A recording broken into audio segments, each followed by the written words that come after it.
Hello friends, welcome to my YouTube channel Dharma's world. Friends, ఇక్కడ గమనించినట్లయితే AP గ్రామ ward సచివాలయ ఉద్యోగులకు సంబంధించినంత వరకు వాళ్ళకి ట్రాన్స్ఫర్స్ అనేవి జరగబోతూ ఉన్నాయి. దానికి సంబంధించి ప్రస్తుతం అయితే కసరత్తు జరుగుతూ ఉంది. ఇక్కడ మీరు ఆ విషయాన్ని క్లియర్ కట్గా చూడొచ్చు.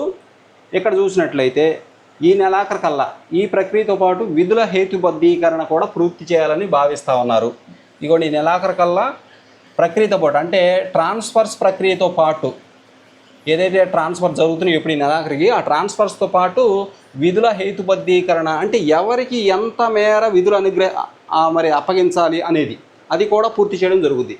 5 ఏళ్ళు ఒకే చోట పనిచేసిన వారికి తప్పనిసరిగా స్థానచలనం అంటే 5 సంవత్సరాలు ఒకే గ్రామ వార్డు సచివాలయం ఏ సచివాలయమైన 5 సంవత్సరాలు ఉంటే కంపల్సరిగా ట్రాన్స్ఫర్ అవ్వాలి. 5 ఏళ్ళు పూర్తి కాకపోయినా అభ్యర్థనల మేరకు ట్రాన్స్ఫర్ చేయొచ్చు. 5 ఏళ్ళు అవ్వకపోయినా ఎవరైతే రిక్వెస్ట్ పెట్టుకుంటారో రిక్వెస్ట్ ట్రాన్స్ఫర్ వాళ్ళకి అవకాశం ఇస్తుంది, వాళ్ళని కూడా ట్రాన్స్ఫర్ చేస్తారు. గ్రామ వార్డు సచివాలయ శాఖ ఉత్తర్వులు కూడా ఇచ్చింది. ఇకపోతే ఇక్కడ మీరు గమనించినట్లయితే గ్రామ వార్డు సచివాలయాలు రైట్ ఓకే గ్రామ వార్డు సచివాలయ ఉద్యోగుల బదిలీలకు రాష్ట్ర ప్రభుత్వం గ్రీన్ సిగ్నల్ ఇచ్చింది. ఈ నెల 30లోగా వీరిని విధుల హేతుబద్ధీకరణ అలాగే బదిలీల ప్రక్రియను పూర్తి చేయాల్సిందిగా జిల్లా కలెక్టర్లకు స్పష్టంగా బదిలీ మార్గదర్శకాలతో కూడిన ఉత్తర్వులను గ్రామ వార్డు సచివాలయ శాఖ కార్యదర్శి కె భాస్కర్ గురువారం ఉత్తర్వులు జారీ చేశారు. ఈ మార్గదర్శకాల ప్రకారం మే 31 నాటికి ఒకే గ్రామ వార్డు సచివాలయంలో 5 ఏళ్ళు పనిచేస్తున్న ఉద్యోగులను తప్పనిసరిగా బదిలీ చేయాలి. అంటే మే 31 తీసుకోవడం జరిగింది. అప్పట్లోగా ఎవరైతే 5 సంవత్సరాలు పూర్తి చేసుకుంటారో వాళ్ళు తప్పనిసరిగా బదిలీ అవ్వాలి. ఇక పూర్తి 5 ఏళ్ళు పూర్తి కాని వాళ్ళకి అభ్యర్థన మేరకు బదిలీ చేయొచ్చు.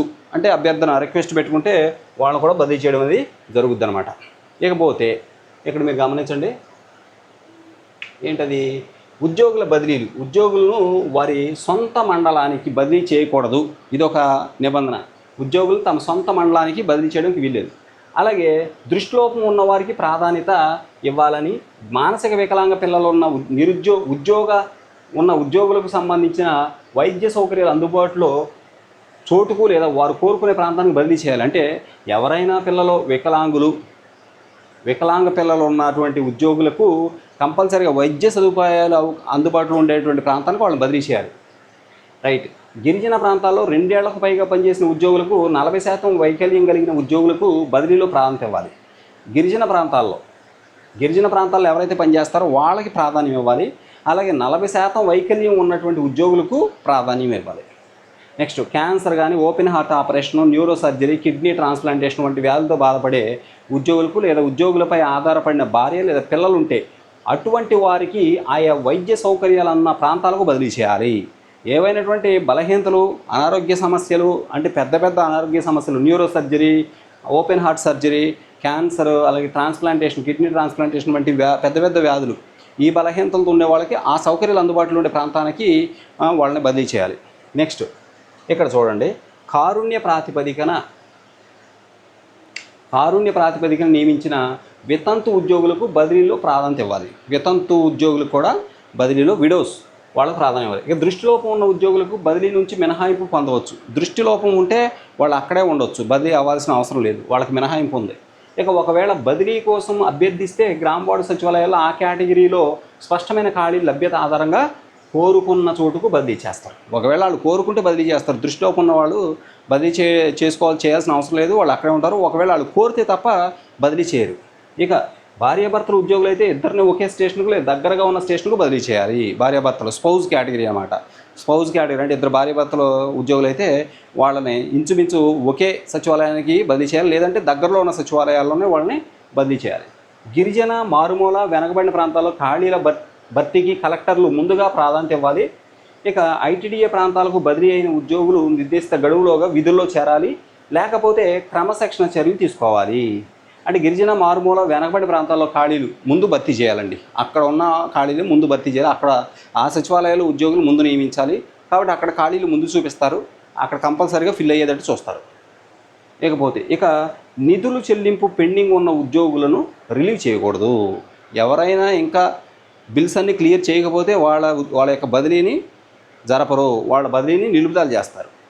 నెక్స్ట్ ఇక్కడ గమనించండిగా, ఉద్యోగుల బదిలీలను ఈ మార్గదర్శకాల మేరకు ఇచ్చినట్టు పైన చెప్పిన మార్గదర్శకాల మేరకు అత్యంత పారదర్శకంగా ఎటువంటి ఫిర్యాదులు ఆరోపణలకు అవకాశం లేకుండా గడువులోగా పూర్తి చేయాలి. అంటే ఈ నెలాఖరులోపు, అంటే ఈ నెల 31 కావచ్చు, 30 కావచ్చు, ఈ నెలాఖరులోపు దీన్ని కంప్లీట్ చేయాలి.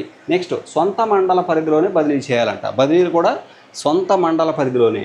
గ్రామవార్డు సచివాలయ ఉద్యోగుల్లో కోరుకున్న వారిని మినహాయించి మిగిలిన వారిని అందరినీ సొంత మండలాల పరిధిలోనే బదిలీలు కల్పించాలని గ్రామవార్డు సచివాలయాల ఎంప్లాయీస్ ఫెడరేషన్ అధ్యక్షుడు ఎండి జానీ భాష, అలాగే ప్రధాన కార్యదర్శి బత్తుల అంకరమరావు ప్రభుత్వానికి కోవడం జరిగింది. ఇతర మండలాలకు వారిని బదిలీ చేయాలనే నిబంధనతో ఉద్యోగులు ఆందోళన చెందుతున్నారు అన్నారు. అయితే ఉద్యోగులు కోరుకున్నది ఏంటంటే సొంత మండలంలోనే బదిలీ జరగాలి అని. ఓకే, ఇది ఫ్రెండ్స్ మొత్తం మీద బదిలీలకు సంబంధించి గ్రామవార్డు సచివాలయ ఉద్యోగులకు సంబంధించిన బదిలీలకు సంబంధించి ఈ నెలాఖరులోపు దీన్ని పూర్తి చేయాలని, అంతేకాదు విధుల హేతుబద్ధీకరణ కూడా, అంటే ఏ ఉద్యోగికి ఏ విధులు అప్పగించాలి అనేది కూడా నిర్ణయం జరిగిపోద్ది ఈ నెలాఖరు కల్లా. Thank you so much for watching. Please share this video and subscribe my channel. Thank you so much.